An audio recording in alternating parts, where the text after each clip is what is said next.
Today we've got Bernadette Berger with us from the Healthy Wealthy. She is a burnout and performance coach. She deals with chronic stress and burnout prevention and recovery, lifestyle and work audits, sort of fixing the inputs or landing the exit. And on that note, I want to hand over to you and say welcome. Please, can we maybe start off with your degrees or all of the things that you've studied? Because I see there's a whole list here and I don't even know one.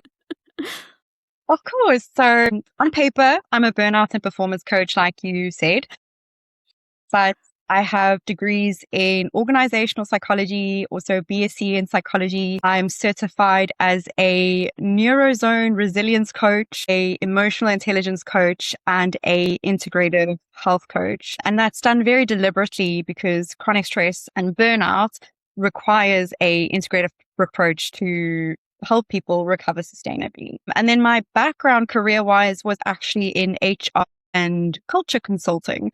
So I was in the thick of working with high performers. Really, it's the best people who actually burn out because they're the people that carry the most and they care the most.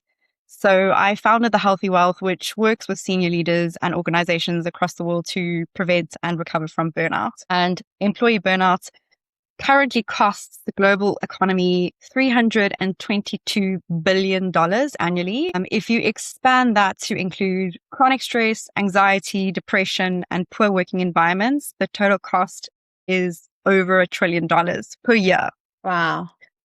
So the conversation really isn't about stress and burnout being a personal self-care or wellness problem. It truly expands into organizational factors and also the economic demands we currently find ourselves in. Wow, that's so true. I wanted to ask you, why is chronic stress, burnout prevention and recovery important to you personally?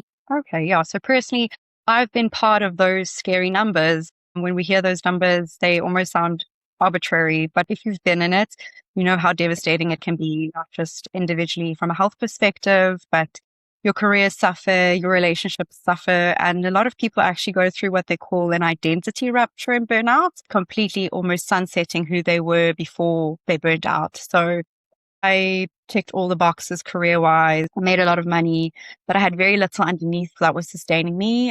And it actually took a really scary health scare, an emergency surgery for me to stop and really take a look at how I was living my life. And this isn't an individual problem. And why I'm also very passionate about burnout prevention and recovery is that it disproportionately affects women. So senior women in leadership are twice as likely to burn out in comparison to men. And it's because as women, we often carry a lot more unrecognized or unpaid labor. So whether that's running a household or the emotional labor of caring for an aging parent or caregiving. And this work isn't necessarily visible or recognized. So when we talk about burnout or chronic stress, we really have to look at a person's entire load and not just what's in their job description. Wow, you brought up such incredibly pertinent things that, as you say, a lot of us really don't pay attention to. Do you believe we can change our health in a short amount of time? And if so, what are a few things that we can do to do that? Yes. So a few things can change surprisingly quickly, but I want to give an honest answer more than an inspirational one. So when we think about changing our life, lifestyle medicine is a phenomenal foundation. So lifestyle medicine is sleep, movement, food, daylight, connections, substance moderation, and how you manage stress on your day to day. So if you prioritize those things, most people feel a difference in a few days to weeks. But there really isn't a limit to what individual habits and resilience can do. So if someone is sleeping badly because their workload is impossible or they've got a toxic manager, giving them a better morning routine or asking them to drink a green smoothie really isn't going to solve the underlying problem. And I think in wellness conversations, this is where I really push back a lot, is we've become really good at optimizing the individual while ignoring the conditions and the environments in which they're trying to function. Absolutely. I wanted to ask, how has mental health management changed in the last few years? Do you think it's improved at all?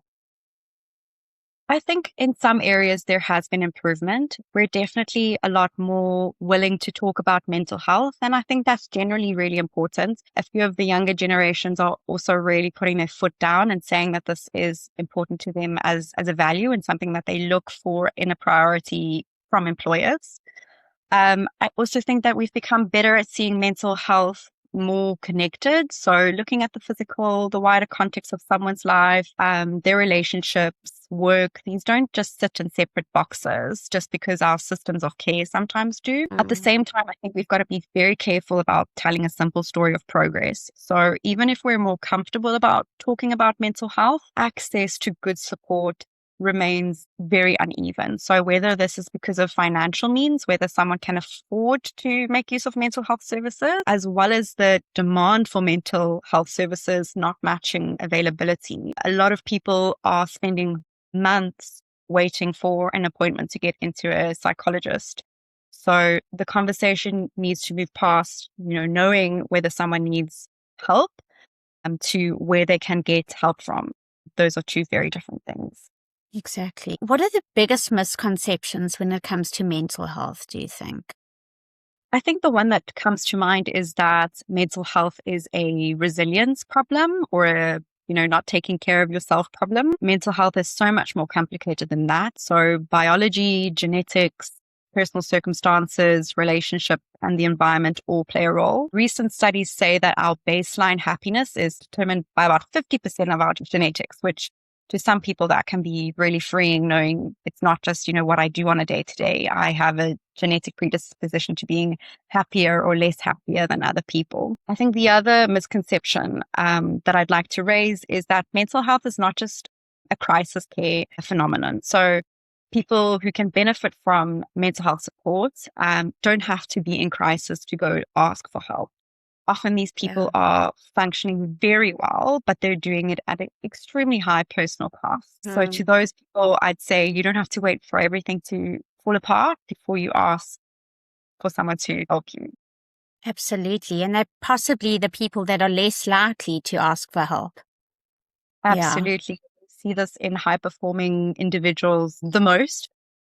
They are the people who take on the extra project, the extra hours, the extra clients, because they are so capable. And a lot of the time it's a identity rupture of, I don't have to be the most capable person. I don't have to be the person that does everything, and I'm still worthy.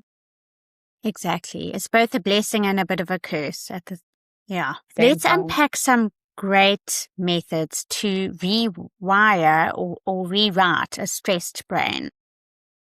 Okay, this is one of my favorite questions because when we talk about stress and stress in the brain, I think it's really important to distinguish between what's day-to-day stress and what's chronic stress.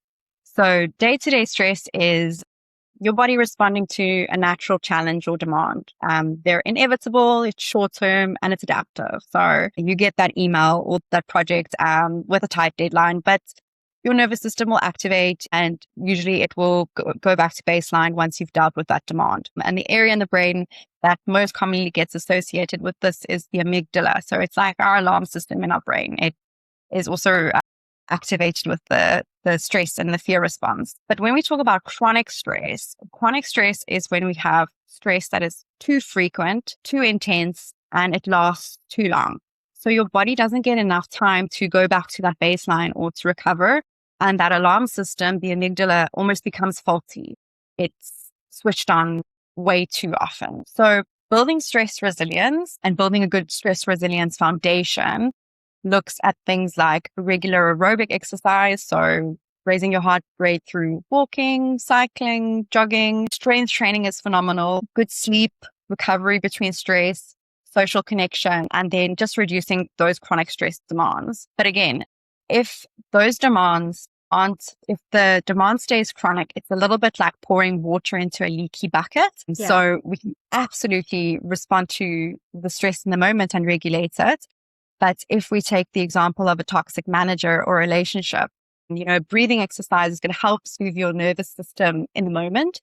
But the long-term solution is going to look like better boundaries, asking for support, and possibly leaving the environment that you find yourself in.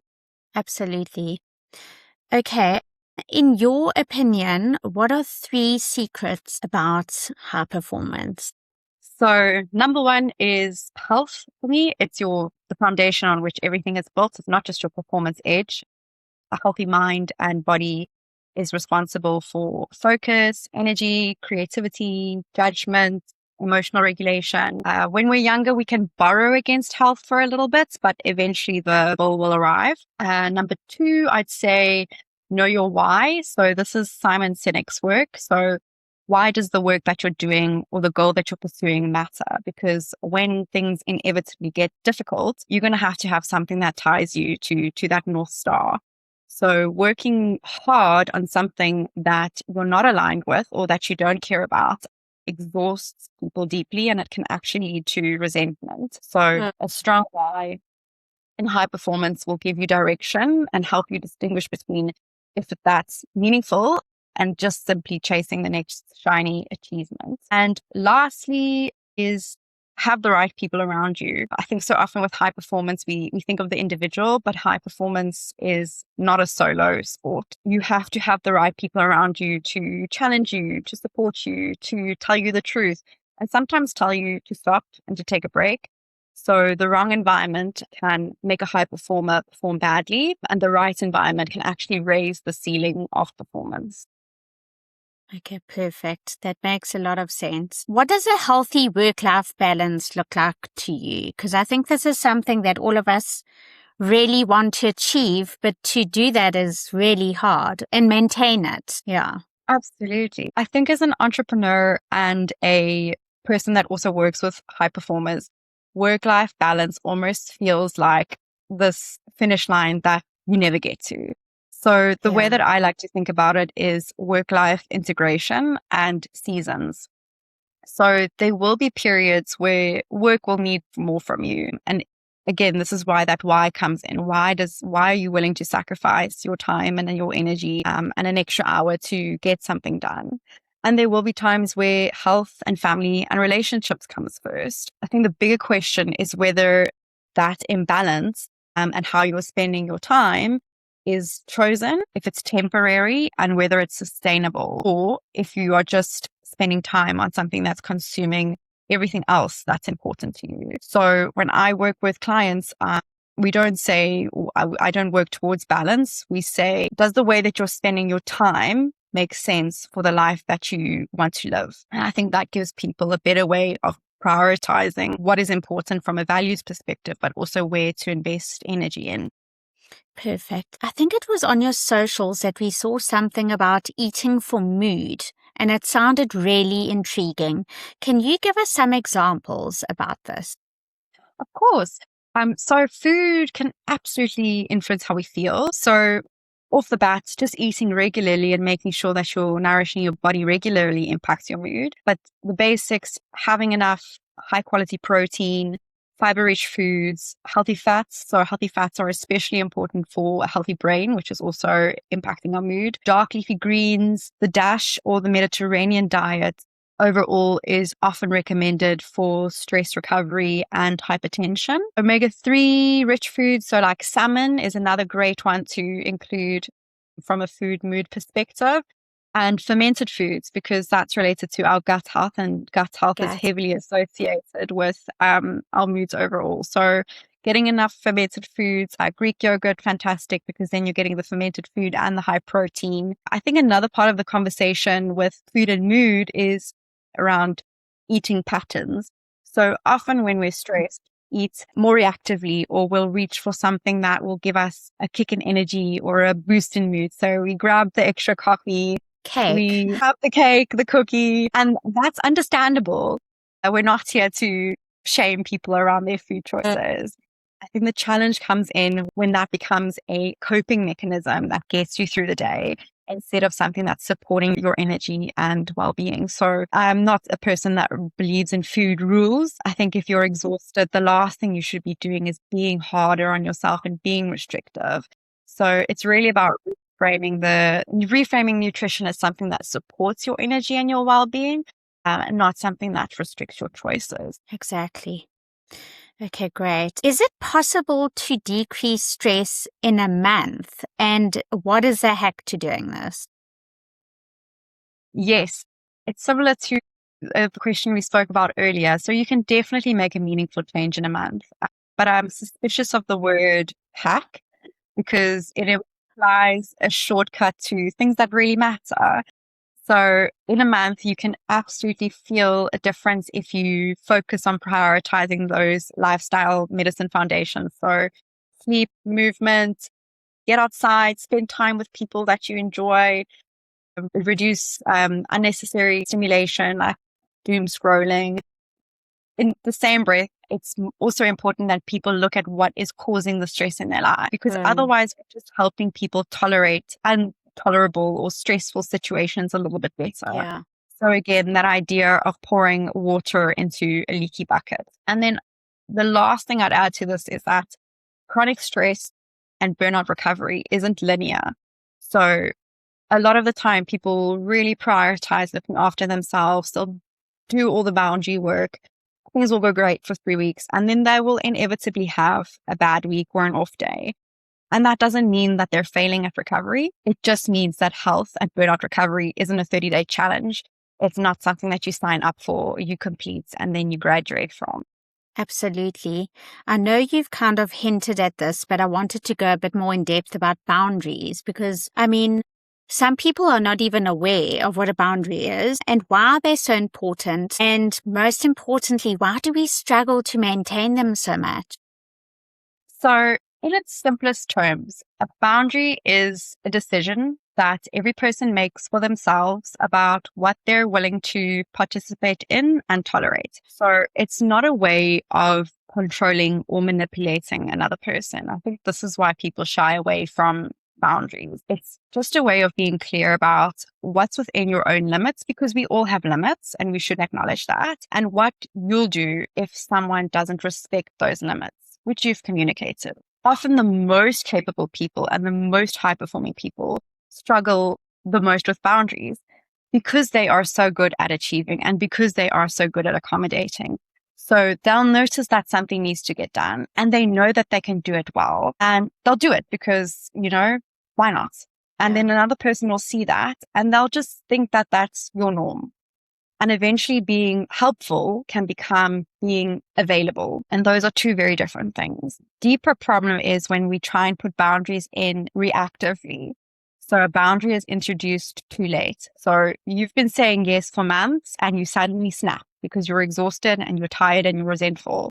And this for the other person can be quite abrupt. It's like, well, you've been doing and saying yes the last few times, what's changed now? So when I work with clients and we do boundary work, it's really about making sure that those boundaries are an ongoing communication and not an emergency declaration. And it can look as simple as an email signature in, your sign off that says, my working hours are between 8 and 5. I may or may not reply before or after then. It can look like a blocker in your calendar.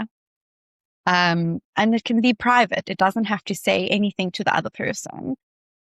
Even like WhatsApp messages, the automatic response that says, hey, I don't check my phone between these times. I'll be available by whenever. It just alleviates some of that pressure that a lot of us feel to be constantly available. And I think as women, it's even tougher because we want to be helpful. We want to solve problems. It's become such a role in how the modern woman shows up, not just being available and achieving in work, but also being available and achieving at home. Absolutely. Okay, perfect. We're on our last question already. 5 micro habits for building a happier, successful life. Oh, okay. I'll keep them deliberately small. So 1 is just simply breathing in deeply, in through your nose, out through your mouth, before, after something stressful.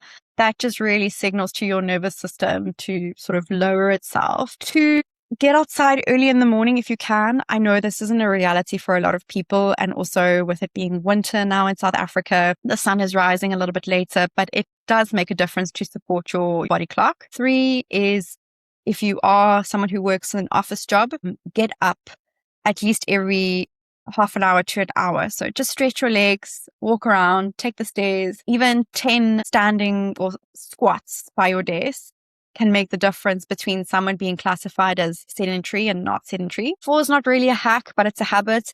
It's strength training. There really is not a better method to build physical and capacity resilience as well as confidence. And I know it can be intimidating for us women to go to the gym and into the weights section, but it will make you even more unstoppable than you already are. And lastly, I'd say go for blood tests, biannual or annual, even if you're feeling well, just to give you an insight about what's going on in your body. A lot of the time, exhaustion as well is not because of chronic stress or burnout. It could be anemia, an iron deficiency, blood glucose problems, or something with your thyroid. So work with the appropriate healthcare providers to really give you the data of what's going on a biological level. Perfect. I wanted to ask, are there any upcoming events, workshops, or collabs in the next 3 months? Not the next 3 months, but before the end of the year, I'm hoping to launch my Resilience Accelerator. So it's going to be a group program for high performers who are senior leaders. And we're going to look at ways to measurably improve your resilience, understand your stress patterns, audit your workflows, and learn how to perform without sacrificing your health in the process. That sounds incredible. And if someone's listening to this and they want to get hold of you, they want to set something up, how would they do that? Is it easiest on Instagram? The easiest would be on my website and then social media platforms, LinkedIn and Instagram. So as a boundary, I generally respond within 24 hours. But yeah, websites, Instagram and LinkedIn are my primary contact channels. Perfect. Thank you so much for joining us today. It's been so insightful. Thank you. I've appreciated the opportunity and the time.